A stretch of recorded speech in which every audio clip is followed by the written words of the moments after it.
Halo Halo Sumatera Sumatera Utara. Utara, selamat sore pemirsa. Sumatera Utara hari ini kembali hadir menjumpai Anda edisi Sabtu sore 16 September 2023. Tentunya kali ini bersama saya Muhammad Azril Nasution. Dan saya Anissa Redi. Pemirsa, tim redaksi kami telah menghimpun sejumlah informasi aktual seputar Sumatera Utara untuk Anda. Berikut informasi selengkapnya.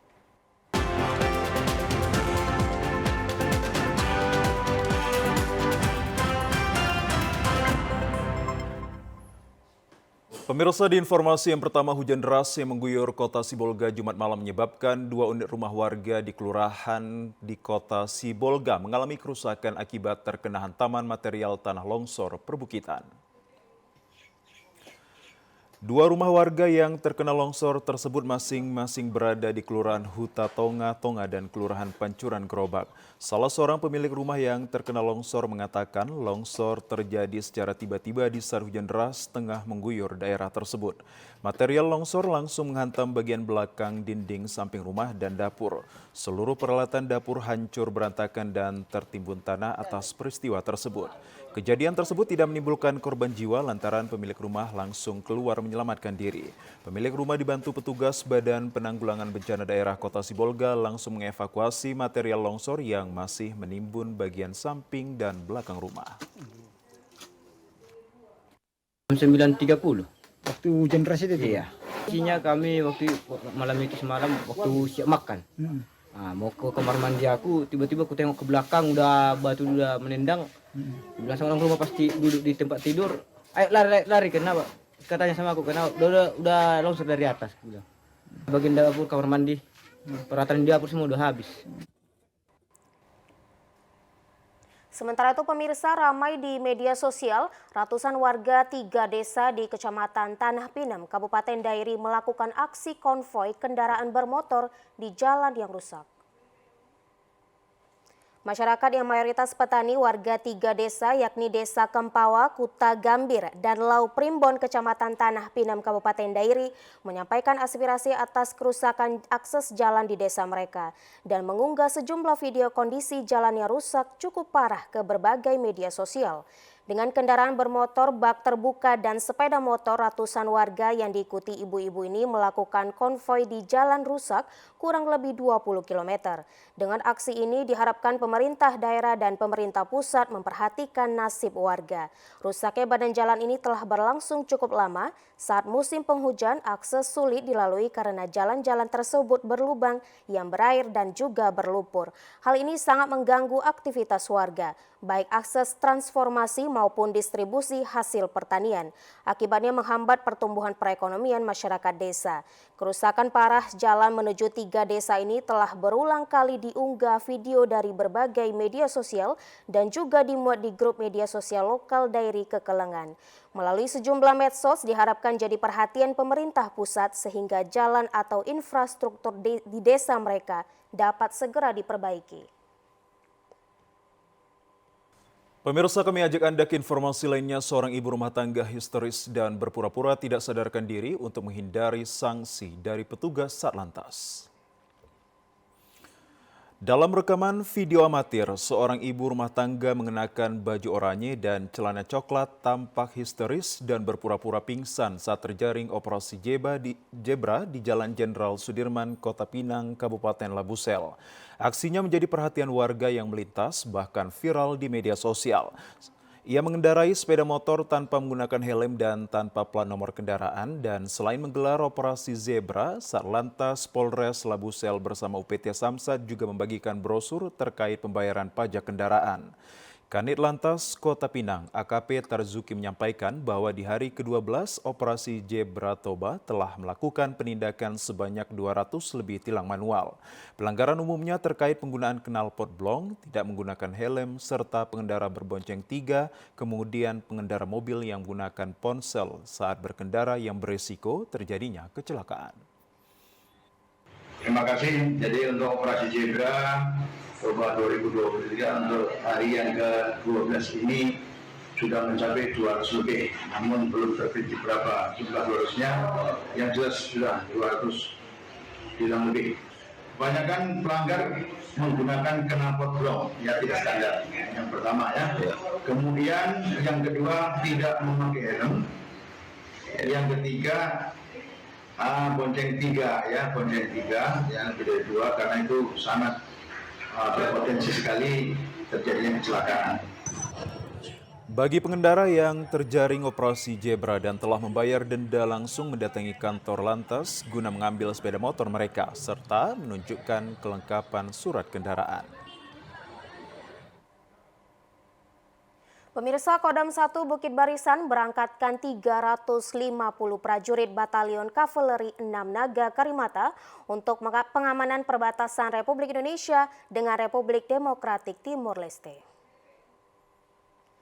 Pangdam 1 Bukit Barisan yang diwakilkan oleh Kasdam 1 Bukit Barisan secara langsung memimpin upacara pemberangkatan 350 prajurit Batalion Kavaleri 6 Naga Karimata untuk pengamanan perbatasan Republik Indonesia dengan Republik Demokratik Timor Leste menggunakan KRI Teluk Calang di Pelabuhan Pelindo, Belawan, Sumatera Utara kemarin. Nantinya prajurit TNI yang tergabung dalam Batalion Kavaleri 6 Naga Karimata ini akan bertugas menjaga perbatasan Republik Indonesia dengan Republik Demokratik Timor Leste di wilayah Atambua, Provinsi Nusa Tenggara Timur. Komandan upacara selaku dan Satgas Mayor Kavaleri Ronald Tampubolon mendampingi Kasdam 1 Bukit Barisan selaku pemimpin upacara untuk melakukan pemeriksaan barisan pasukan, kemudian penyerahan bendera perang Batalion Kavaleri 6 Karimata. Dalam amanat Pangdam 1 Bukit Barisan yang dibacakan Kasdam 1 Bukit Barisan, Brigadir Jenderal TNI Refrizal mengatakan Satgas Batalion Kavaleri 6 Karimata telah dinyatakan siap untuk melaksanakan tugas operasi pengamanan perbatasan Republik Indonesia dan dengan mengutamakan operasi teritorial yang didukung operasi intelijen serta operasi tempur secara profesional dan proporsional. Kita akan melaksanakan tugas tempur didukung oleh tugas teritorial dengan tugas intelijen.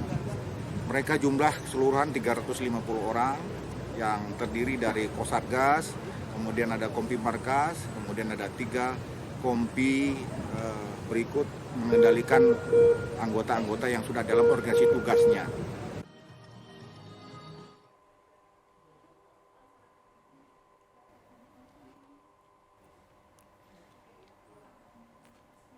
Pemirsa, pasca hujan deras yang mengguyur kota Sibolga kemarin malam, puluhan personil Badan Penanggulangan Bencana Daerah BPBD Kota Sibolga diterjunkan ke lokasi bencana.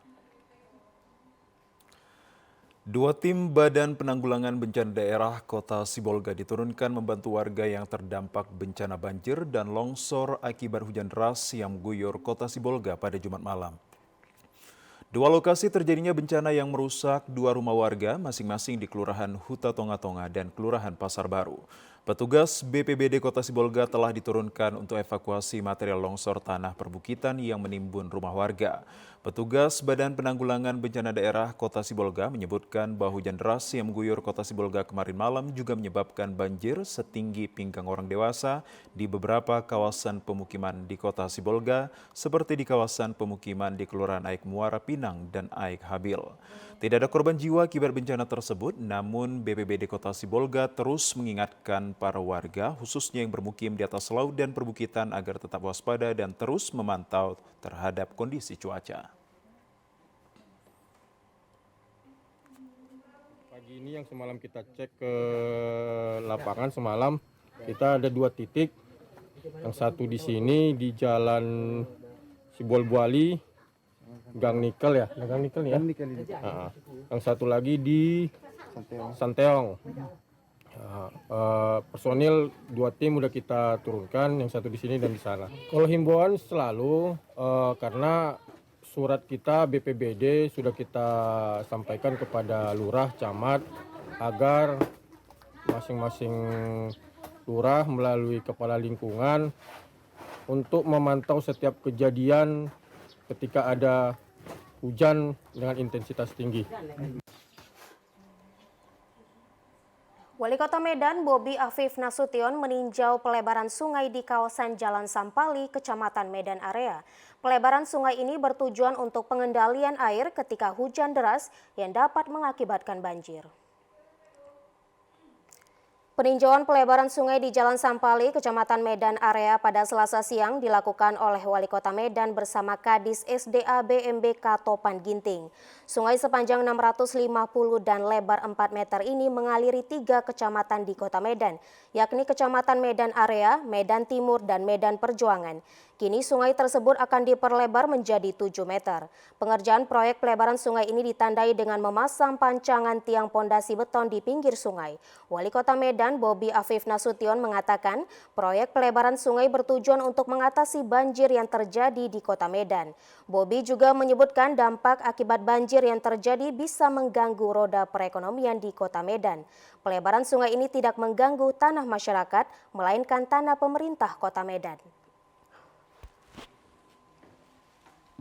Ini salah satu program pengendalian banjir karena dari 2021, 2022 sampai dengan tahun ini juga kita masih melakukan program normalisasi pertama aliran drainase yang hari ini kita gunakan UDITS. Namun UDITS ini yang selalu saya sampaikan akan mengalirkan air dari titik-titik genangan ke area sungai. Namun sungainya kalau tidak pernah kita revitalisasi, tidak pernah kita perbaiki, alirannya juga akan menjadi satu kendala karena nanti backwater. Jadi hari ini kita lebarkan muka tampung airnya, yaitu kita lebarkan sungainya ini jadi tadinya lebarnya 4 meter, ada yang variasi ya, nah, ini dia kelemahannya ada yang 3 meter, ada yang 4 meter, ini kita seragamkan semua jadi 7 meter. Pemirsa, kita beralih ke informasi lainnya. Lembaga Kursus dan Pelatihan atau LKP-IFO Kota Medan, Sumatera Utara kembali dipercaya oleh Kementerian Pendidikan Kebudayaan dan Riset Teknologi melalui Direktorat Jenderal Pendidikan Vokasi untuk menyelenggarakan pendidikan kecakapan wirausaha platinum di bidang tata rias pengantin. Puluhan peserta didominasi oleh kaum perempuan dengan usia produktif mengikuti pelatihan kecakapan wirausaha untuk menambah keahlian dan kemampuan dalam bidang tata rias pengantin. Dilatih oleh para instruktur profesional dan berpengalaman di bidang tata rias pengantin, para peserta diharapkan mampu menerapkan ilmu yang telah diperoleh dalam pelatihan untuk menjadi pekerja tata rias ataupun dengan membuka wirausaha tata rias pengantin yang saat ini cukup menjanjikan. Kepala Bidang Pembinaan PAUD dan PNF Dinas Pendidikan dan Kebudayaan Kota Medan, Ismail Marzuki Siregar meresmikan dibukanya pelatihan ini, berharap para peserta yang mengikuti pelatihan nantinya dapat serius dan menyerap ilmu yang telah diajarkan oleh para instruktur. Program pelatihan kecakapan wirausaha dalam bidang tata rias pengantin ini sebagai bentuk komitmen pemerintah dalam menekan angka pengangguran dan memperluas lapangan pekerjaan dengan berwirausaha.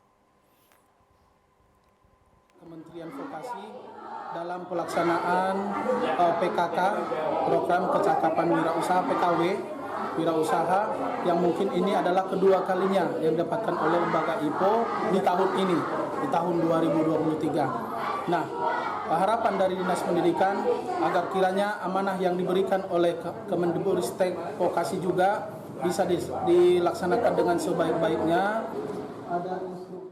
Sementara itu, hal senada juga diungkapkan oleh pimpinan Lembaga Kursus dan Pelatihan IFO Fauziah Nur Lubis mengatakan dengan dipercayanya LKP-IFO Kota Medan sebagai lembaga pelatihan merupakan suatu kebanggaan karena dapat berperan aktif membantu pemerintah dalam menekan angka pengangguran. Pembelajaran yang kami berikan yaitu keterampilan bidang tata rias pengantin, kewirausahaan, dan juga K3. Materi-materi ini kami berikan kepada peserta didik agar mereka bisa mengaplikasikan bagaimana cara merias dengan baik, bagaimana cara berwirausaha dengan baik, dan bagaimana cara tentang keselamatan kerja yang akan dilaksanakan mereka nantinya. Para peserta akan menerima 275 jam pelajaran sebelum nantinya akan dinyatakan lulus dan mendapatkan predikat layak dalam bidang tata rias pengantin.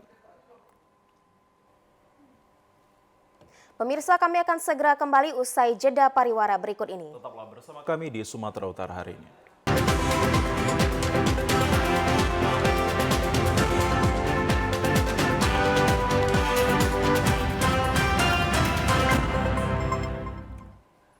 Pemirsa, naiknya harga beras kualitas medium di tingkat grosir di Serdang Bedagai dikeluhkan para pedagang dan juga masyarakat. Mereka berharap agar pemerintah dapat menyesuaikan harga di pasaran sehingga mampu memberikan masyarakat jangkauan untuk membelinya. Dari pantauan TVRI di grosir penjualan beras di Toko Jaya Makmur yang terletak di Jalinsum, Kota Serampa, harga beras di tingkat grosir untuk jenis beras kualitas medium sudah mencapai Rp13.500 per kilogramnya. Lili, salah seorang pengusaha grosir beras, mengatakan bahwa kondisi kenaikan harga beras sudah berlangsung 2 pekan terakhir. Hal ini terpaksa dilakukan grosir akibat pengembalian dari kilang padi mengalami kenaikan. Harga terakhir dalam minggu beras ini di kisaran Rp13.000 per kilogramnya. Lili menambahkan tingkat grosir hanya mengambil untung Rp500 per kilogramnya. Meskipun mengalami kenaikan beras sejak 2 pekan terakhir ini, namun untuk ketersediaan beras ataupun stok untuk pengambilan di kilang tetap tersedia. Kalau saya pendapatnya ya agak mengeluh juga lah. Kesian ya, kesumen kan kesian. Ya biasanya cuma jual 13-12, ini kan dampak berapa kan ada 15. Ya, kenapa mahal kali kan itu. Jadi ya banyak mengeluh lah kita. Iya, iyalah. Cuma namanya makanan ya tetap dibeli ya kan. Nah, iyalah. Salah seorang konsumen, Darwin, mengatakan membeli beras di pasar mencapai Rp14.000 hingga Rp15.000 per kilogramnya. Kenaikan ini telah terjadi 2 kali selama 2 pekan terakhir sehingga mau tidak mau masyarakat terpaksa harus membeli beras untuk makan setiap harinya. Warga berharap pemerintah dapat menstabilkan harga beras dengan melakukan operasi pasar. Sementara itu pemirsa, harga beras di Pasar Impres Kota Pinang, Kecamatan Kota Pinang, Kabupaten Labuhan Batu Selatan terus mengalami kenaikan. Hal ini membuat sejumlah pedagang menjadi resah. Naiknya harga beras cukup tinggi berdampak langsung kepada pedagang di Pasar Impres Kota Pinang, di mana selama 2 bulan terakhir ini bahan pokok tersebut terus mengalami kenaikan. Terhitung dari Agustus hingga September 2023 dengan naiknya harga beras sebesar Rp2.000 per kilogram. Meski kenaikan harga secara bertahap sangat berdampak pada masyarakat, adapun harga beras kemasan 5 kg dari Rp52.000 naik menjadi Rp72.000 per karung. Demikian juga dengan harga kemasan 10 kg dari Rp120.000 naik menjadi Rp142.000 per karungnya. Untuk kemasan 30 kg dari Rp375.000 naik menjadi Rp143.000 per karungnya. Seorang pedagang beras Pasar Impres, Julpa Hanum Dalimunte, juga mengatakan kenaikan beras dimulai dari Agustus hingga September dan terus mengalami kenaikan harga. Akibat kenaikan harga tersebut, stok beras menjadi sangat terbatas. Mulai dari bulan Agustus, kenaikan beras itu bertahap naiknya, sekaligus sekali naik 200 per kilo. Sampai hari ini ada lagi apa-apanya mau naik lagi gitu. 2.000 per kilo kenaikan, yang 5 kilo, yang 10 kilo, yang 30 kilo. Nggak ada kelangkaan. Tapi naik terus gitu aja. Banyak keluhan masyarakat itu. Apa sebabnya naik? Sementara itu untuk harga gula dan minyak goreng masih di harga normal. Dan pemirsa, sebagai upaya menekan harga beras, Bulog Sumatera Utara melakukan berbagai program kerja sama dengan pemerintah kota hingga daerah, seperti dalam halnya penyaluran beras SPHP dan juga bantuan pangan. Guna menekan kenaikan harga beras, Bulog Sumatera Utara terus menambah stok beras di gudang Bulog Jalan Jemadi, Medan, Sumatera Utara. Saat ini stok beras di Perum Bulog Sumatera Utara mencapai 60.000 ton dari total 140.000 ton yang dialokasikan pusat. Perum Bulog Sumatera Utara melakukan upaya pencadangan beras yang diantaranya akan digunakan untuk stabilitas harga beras serta bantuan sosial. Pemerintah juga akan menyalurkan bantuan pangan untuk keluarga penerima manfaat tahap 2 melalui kantor pos pada bulan September, Oktober, dan November 2023. Selain bantuan pangan, Bulog Sumatera Utara bekerja sama dengan pemerintah Kota Medan terus menjalankan pasar keliling dengan paket beras stabilisasi pasokan dan harga pangan. Gula dan minyak goreng dengan harga Rp84.500 per paketnya. Beras dijual dengan ukuran 5 kg dan juga gula pasir 1 kg hingga minyak goreng 1 liter. Kepala Kantor Wilayah Bulog Sumatera Utara Arif Mandau mengatakan penyaluran bantuan pangan dan beras stabilisasi pasokan dan harga pangan dapat membantu masyarakat dan dapat menekan kenaikan harga beras.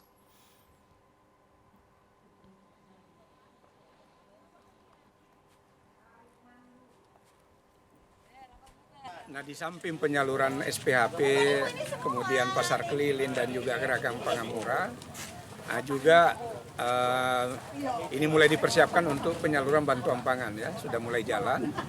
Saya kira minggu depan itu sudah mulai lancar ya, karena ini masih dalam proses verifikasi datanya. Jadi mudah-mudahan dengan penyaluran SPHP dengan juga penyaluran bantuan pangan nantinya ini dapat membantu masyarakat. Sementara itu, Bulog Sumatera Utara telah memastikan stok beras di Sumatera Utara cukup untuk tahun 2023 akhir. Diharapkan kepada masyarakat tidak panik buying kenaikan harga beras saat ini.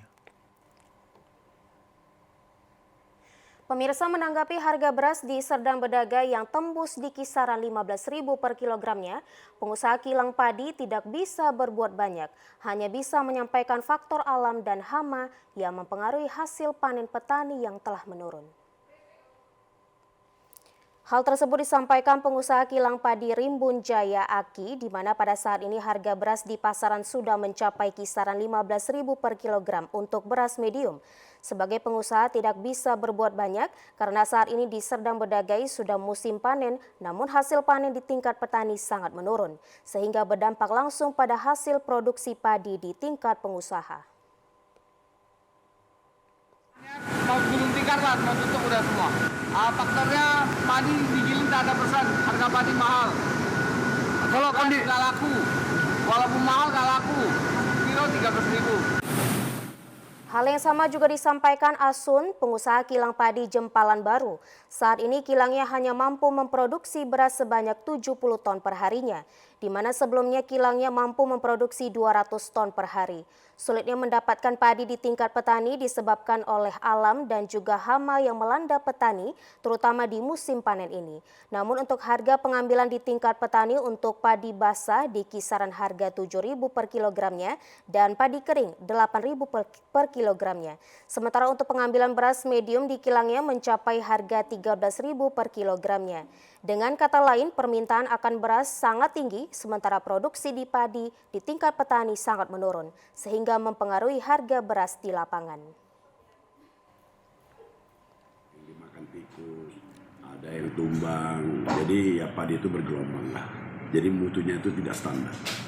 Jadi berarti mengurangi produksi kita sekitar Kabupaten Serdang Bedagai ini sampai ke Asahan.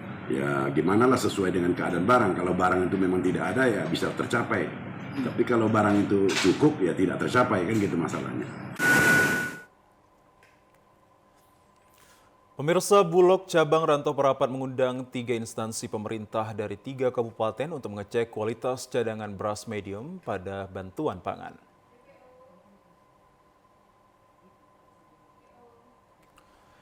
Hal ini dilakukan untuk menjamin mutu kesehatan dan keamanan beras tersebut layak dikonsumsi oleh warga sebagai penerima bantuan tahap kedua di 3 kabupaten yakni Labuhan Batu, Labura, dan juga Labusel. Pemeriksaan mutu cadangan pangan beras medium ini melibatkan 3 instansi dari masing-masing kabupaten yakni Dinas Ketahanan Pangan, Dinas Sosial, dan Kantor Pos Cabang Rantau Perapat. Kepala Kantor Pos Cabang Rantau Perapat Willy Abdillah mengatakan bahwa kantor pos terlibat dalam penyaluran sebagai transporter dari penyalur sampai ke penerima dan menyatakan bahwa kualitas beras bantuan pangan dalam keadaan baik dengan kondisi butiran beras 90% masih utuh. Lihat ini berasnya juga sudah kita cek sama-sama tadi kondisinya dalam keadaan bagus, untuk bulirnya juga 90% utuh, hanya beberapa persen yang terpecah gitu ya. Kalau secara umum kendala tidak ada karena sudah terrealisasi itu 100% untuk tahap sebelumnya. Paling ada beberapa wilayah karena terkendala terkait geografis ya. Untuk Pelabuhan Batu Utara sendiri itu di Kecamatan Kuala Ledong dan Kuala Hilir yang butuh penanganan khusus karena harus kita sesuaikan juga nanti dengan kondisi cuaca. Kepala Bulog Cabang Rantau Perapat Fahmi Hafiza Siregar menjelaskan bahwa pihaknya sengaja mengundang instansi terkait agar dapat memilih kualitas beras medium bantuan pangan. Dan untuk tahap pertama Bulog sudah mendistribusikan ke 3 kabupaten sebanyak 713.050 kg. Berharap penerima bantuan agar tepat waktu datang di lokasi yang telah ditentukan agar pendistribusian bantuan pangan ini dapat disalurkan sesuai program pemerintah.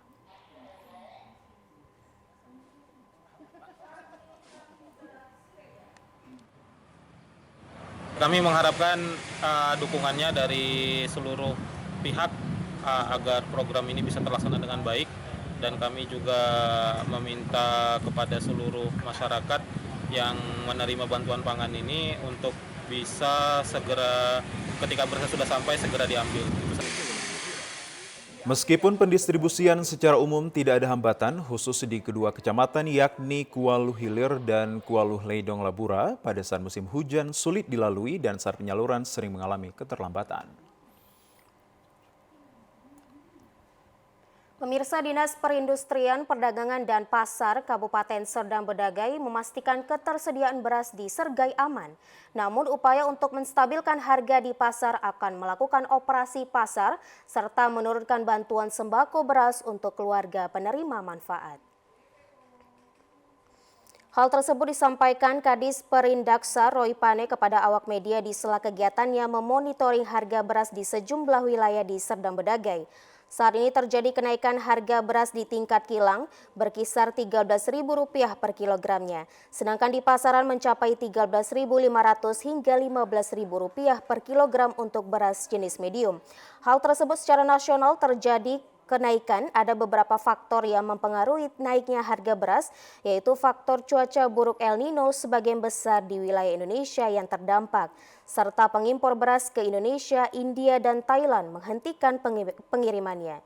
Di Sergai, ketersediaan beras masih cukup aman dan terkendali. Disperindaksar terus melakukan monitoring harga dan berkoordinasi dengan Bulog untuk melakukan operasi pasar. Upaya penyaluran beras ke keluarga penerima manfaat dalam waktu dekat.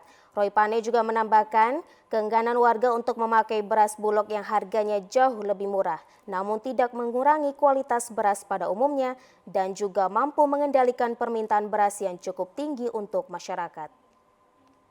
Di Serdang Bedagai memang terjadi kenaikan di tingkat kilang, itu sudah berkisar di 13.000 per kilo. Di pasar untuk kategori medium sudah mencapai 13.500. Nah, tetapi beras itu masih cukup tersedia di pasar, harganya yang naik. Yang kami upayakan di sini berkoordinasi dengan Bulog, dan kita sudah berkomunikasi sehingga Bulog juga sudah menggelontorkan beras Bulog ke pasar-pasar pada saat ini. Dan pemirsa, informasi terkait International Surfing Nias Pro 2023 akan hadir untuk Anda sesaat lagi. Tetaplah bersama kami di Sumatera Utara hari ini sore.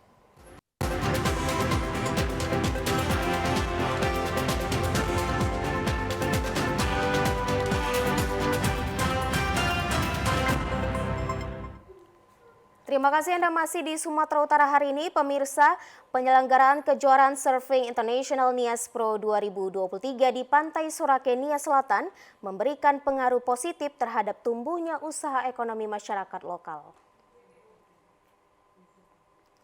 Semakin ramainya kunjungan wisatawan di Pantai Sorake untuk menyaksikan event kejuaraan World Surf League Nias Pro tahun 2023 dimanfaatkan oleh masyarakat lokal dengan menyediakan dan menawarkan berbagai jasa wisata. Saat ini banyak bermunculan pedagang berbagai jenis kuliner khas lokal termasuk berbagai makanan dengan resep Nusantara.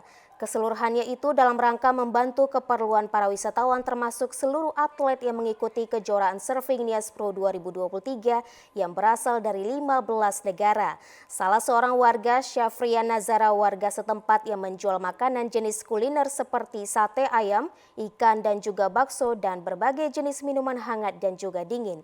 Kuliner tersebut merupakan hasil olahan kemudian disajikan untuk setiap pengunjung di objek pariwisata Pantai Sorake dengan harga yang cukup terjangkau. Diakuinya event olahraga di atas gulungan ombak ini menjadi kesempatannya untuk meraup keuntungan hingga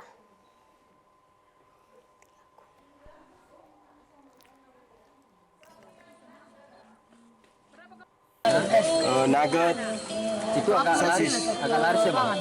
Alhamdulillah ada lah laris, ada 200 lah. Lumayan bang ya. Hal yang sama dirasakan dampak positif oleh sejumlah pelajar dapat berjualan berbagai jenis kue dan juga buah-buahan serta kelapa muda di lokasi penyelenggaraan kejuaraan Surfing Nias Pro 2023. Aktivitas ini semata-mata menyumbang bantuan terhadap orang tua mereka, turut serta mencari nafkah serta mewujudkan kemampuan motorik mereka untuk dapat berusaha secara mandiri. Ini adalah gambaran siswa terdidik baik di lingkungan sekolah maupun keluarga. Itu menit 20 seconds. 10. 10. Yes. 10. Sampai 20 ya. Nah, biasanya satu biji kelapa kalian jual berapa? 15.000 ya. Senangnya seperti ada sopir yang berbagi uang dan berbagi skrip dan banyak yang lainnya lah. Yang lainnya. Dan pemirsa, untuk mengetahui seperti apakah terkait kejuaraan Surfing International 2023 Sorake yang berada di Nias Selatan, kini kita telah terhubung bersama kontributor Kepulauan Nias, Aliasa Telaung Banua. Selamat sore dan silahkan laporan Anda, Aliasa. Selamat sore rekan Asril dan pemirsa dari Kepulauan Nias, Kabupaten Nias Selatan. Kembali saya melaporkan perkembangan pelaksanaan kejuaraan Surfing Internasional Nias Pro tahun 2023 yang diselenggarakan di Pantai Sorake, Kabupaten Nias Selatan. Dari tempat ini saya gambarkan beberapa kegiatan di memasuki hari kelima pada saat sekarang ini, di mana penyisihan skor untuk berbagai kategori, baik itu junior putra dan putri, bahkan untuk round 1, 2 kategori putra dan putri telah berlangsung dan bahkan telah menghasilkan beberapa kejuaraan untuk beberapa kategori. Namun satu hal yang unik pada pelaksanaan kejuaraan surfing internasional saat sekarang ini di Pantai Sorake, di mana hiruk pikuk atau kedatangan dari para wisatawan baik yang datang dari mancanegara maupun dari Nusantara sendiri dan bahkan dari kepulauannya sendiri ini dimanfaatkan atau menjadi kesempatan bagi warga lokal yang memiliki talenta atau yang telah memiliki potensi untuk berjualan, mengkomersilkan berbagai barang dagangannya, terutama itu untuk kuliner-kuliner khas lokal dan juga untuk kuliner atau jenis makanan dengan resep Nusantara. Dan kesempatan ini cukup membanggakan bagi warga lokal saat sekarang ini, betapa tidak mereka bisa menawarkan, ini adalah merupakan bagian dari jasa pariwisata di objek pariwisata ini juga. Dan jenis-jenis yang mereka tawarkan ini, terutama kuliner ini, merupakan bahagian dari kebutuhan pengunjung atau kebutuhan para wisatawan itu sendiri. Dan melihat interaksi antara warga lokal dan juga pelaku usaha bersama dengan wisatawan yang datang ini cukup harmonis, sehingga beragam jasa yang ditawarkan ini dengan harga yang cukup terjangkau. Sejauh ini belum ada keluhan dari pihak-pihak pengunjung ataupun tamu terkait dengan jasa-jasa kuliner atau harga kuliner, termasuk juga penginapan di lokasi ini. Dan pemirsa, dapat saya laporkan juga untuk cuaca kondisi saat sekarang ini cukup bersahabat bagi peselancar yang terus bertarung di atas ombak dengan ketinggian 5 meter lebih. Walaupun pada pagi tadi di kawasan Sorake ini agak mendung, namun hal ini sudah membaik kembali sekitar pukul 13 waktu Indonesia Barat siang tadi. Meskipun berawan, namun kondisi ini terus bersahabat untuk kompetisi yang terus berlangsung saat sekarang ini. Dan dapat kami sampaikan juga kegiatan ini masih akan terus berlangsung hingga pada sore hari, di mana pada besok hari di hari Minggu, di mana agenda terakhir adalah grand final untuk peselancar ini, dan hasil lebih jauh akan kami update selanjutnya pada besok hari. Untuk sementara demikian yang bisa kami laporkan dari Kepulauan Nias, Sumatera Utara. Aliasa Telam Banua melaporkan langsung dari Kabupaten Nias Selatan. Terima kasih dan selamat bertugas kembali. Pemirsa, berikut informasi perakiraan cuaca di sejumlah daerah di Sumatera Utara dari Badan Meteorologi, Klimatologi, dan Geofisika Wilayah 1 Medan berlaku pada esok Minggu 17 September 2023. Sobat BMKG, kembali bersama saya Enda Paramita, Prakirawan BBMKG Wilayah 1 yang akan menyampaikan info perakiraan cuaca dan hotspot Provinsi Sumatera Utara untuk Minggu 17 September 2023. Pada pagi hari diperkirakan berawan dan berpotensi hujan dengan intensitas ringan hingga lebat. Potensi hujan lebat berpotensi terjadi di wilayah Kepulauan Nias dan sekitarnya. Untuk siang dan sore hari diperkirakan berawan dan berpotensi hujan ringan hingga lebat, di mana hujan lebat berpotensi terjadi di wilayah Langkat, Karo, Dairi, Deli Serdang, Pakwak Barat, Tapanuli Utara, Padang Sedempuan, dan sekitarnya. Untuk malam hari diperkirakan berawan dan berpotensi hujan dengan intensitas ringan hingga lebat, di mana hujan lebat berpotensi terjadi di wilayah Langkat, Binjai, Medan, Deli Serdang, Karo, Dairi, Samosir, Toba, Padang Sedempuan, Tapanuli Utara, Tapanuli Tengah, dan Mandailing Natal. Untuk dini hari diperkirakan berawan dan berpotensi hujan dengan intensitas ringan hingga lebat.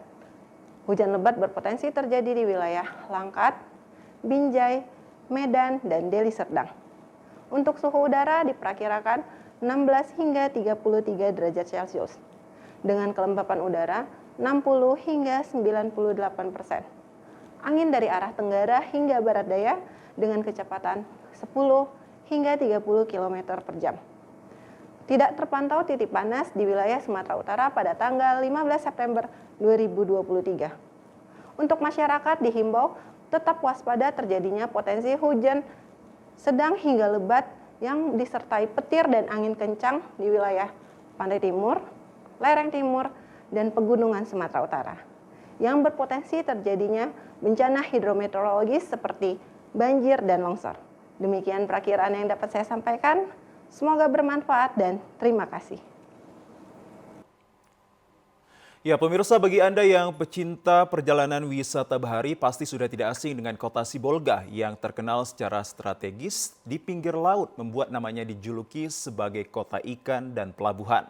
Pelabuhan lama yang tidak digunakan lagi kini dijadikan sebagai objek wisata yang cukup menarik.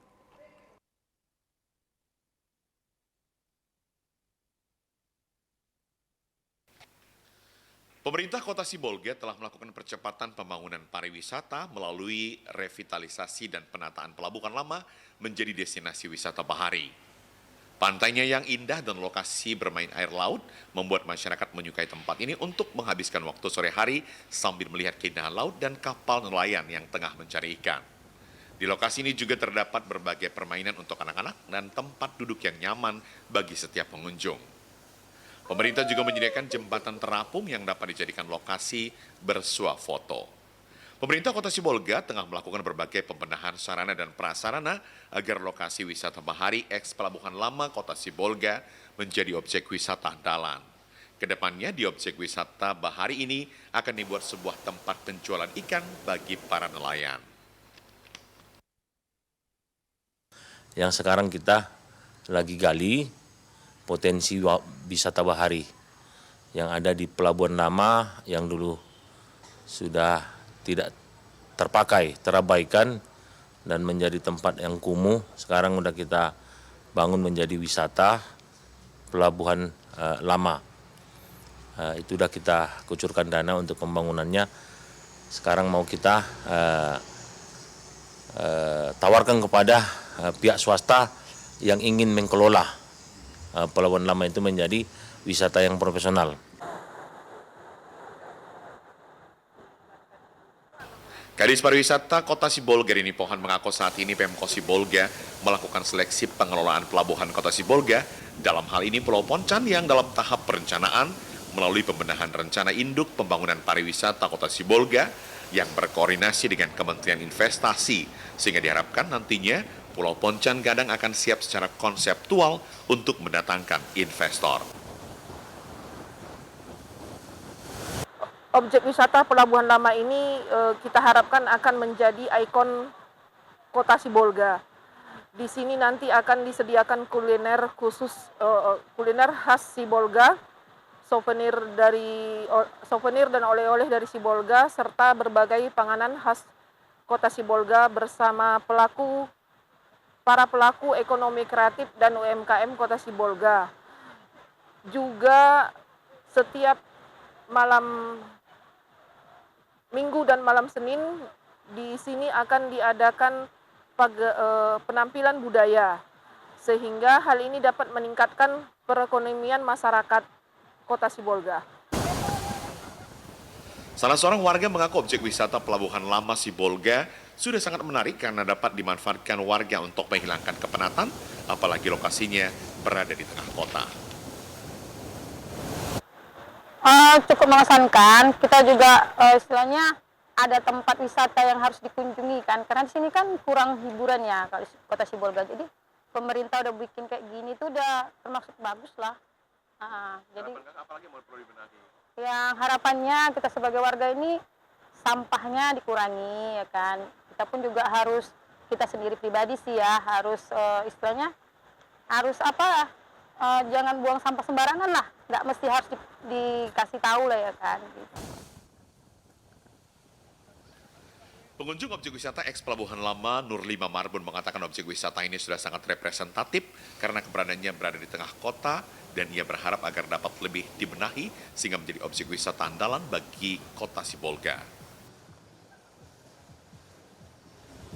Ini yang perlu dibenahi menurut saya ya, ini mengenai tempat-tempat ini kan namanya wisata, terus mana kebetulan yang berbahaya, lautnya maunya ada ada pembatasan, dibikin rambu-rambu kalau ini berbahaya jangan di sini. Jadi orang pengunjung pun lebih berhati-hati untuk ke sana biar jangan ada korban-korban jiwa gitulah. Guna memberi kenyamanan kepada wisatawan dan para pengunjung yang berenang di laut, Dinas BPBD siap mengawasi seluruh wisatawan lengkap dengan perahu karetnya. Dan pemirsa, informasi yang baru Anda saksikan tadi sekaligus menutup perjumpaan kita dalam program Sumatera Utara hari ini. Kami ucapkan terima kasih atas kebersamaan dan juga perhatian Anda. Saya Muhammad Azhar Nasution. Dan saya Anissa Redi. Selamat sore dan sampai jumpa.